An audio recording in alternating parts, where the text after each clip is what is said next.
Quebec people. There is a terrorist group called the ISIS, and they are a problem.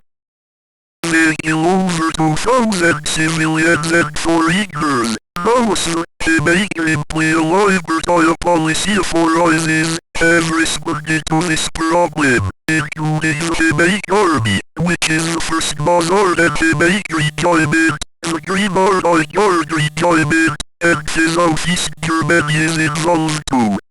All ISIS shall be punished. They should be killed in the Quebec hands.